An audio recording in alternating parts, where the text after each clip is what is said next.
అంశం చాలా బాధ కలిగించింది ప్రజల విజయవాడ నగర ప్రజానికాన్ని. ప్రత్యేకంగా ఈ 30 డివిజన్లో ఈ మధ్యగట్ట, రామకృష్ణపురం, దేవినగరం ఇవన్నీ కూడా మరి నీట మునిగిపోయి ప్రజా జీవనానికి చాలా ఇబ్బంది అయింది. మరి మన రాష్ట్ర ముఖ్యమంత్రి నారా చంద్రబాబు నాయుడు గారు గత 2 రోజుల నుంచి కూడా రాత్రి సైతం నిద్రపోకుండా ఈ ప్రజల జీవన విధానాన్ని కానీ ఇక్కడ సదుపాయాలని పరీక్షిస్తున్నారు.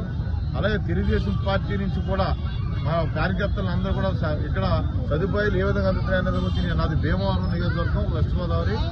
అక్కడి నుంచి ఇక్కడ నాకు ఈ 2 రోజులు 3 రోజులు అయినా సరే ఇక్కడ నాకు అప్పచెప్పిన పని ఇక్కడ నీరు బయటకు వెళ్ళడం, వీళ్ళకి సదుపాయాలు, మందులు, ఆహారం ఏ ఇబ్బంది లేకుండా మంచినీరు అందజేయడం, అలాగే అధికారులని కూడా ఏ పని చేస్తారనేది ఎప్పటికప్పుడు నారా లోకేష్ బాబు గారికి మరి అలాగే చంద్రబాబు నాయుడు గారికి నివేదించడం, అలాగే మా పైన మంత్రిగా కూడా తులసి పార్సార్థి గారు కూడా వేసారు ఇన్ఛార్జిగా.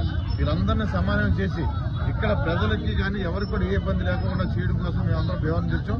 ఇప్పుడే మేము ఆహార పొట్లాలు కానీ, మంచినీరు కానీ, పాల ప్యాకెట్లు కూడా తెచ్చాం. ఇవన్నీ కూడా డిస్ట్రిబ్యూట్ చేస్తాం. ప్రతిరోజు కూడా మా వెస్ట్ గోదావరి నుంచి నిన్న 1,00,000 ఆహార ప్యాకెట్ పంపించాం. ఇవాళ పొద్దున్న 1,00,000 మంచినీటి ప్యాకెట్ కానీ, అలాగే 1,00,000 భోజన ప్యాకెట్ కూడా ఈరోజు భీమవరం నుంచి ఇక్కడ విజయవాడకు వచ్చినాయి. అలాగే ప్రతిరోజు కూడా చుట్టుపక్కల ప్రాంతాల నుంచి కూడా ఇక్కడ ప్రజలకు ఏ ఇబ్బంది లేకుండా మేము మెడికల్ కూడా పంపడం జరుగుతుంది. నేను ఈ 2 రోజులు ఈ 30 డివిజన్లో ఉండి ఇవన్నీ కూడా సమన్వయపరిచి ఇక్కడ ప్రజలకు ఏ ఇబ్బంది లేకుండా ఎప్పటికప్పుడు చంద్రబాబు నాయుడు గారికి, లోకేష్ బాబు గారికి, మేము పార్సార్థి గారు మరి మంత్రి గారు ఆయన ఇన్ఛార్జిగా మేము అందరూ కూడా ఈ పని చేస్తామని సందర్భంగా తెలియజేస్తాం.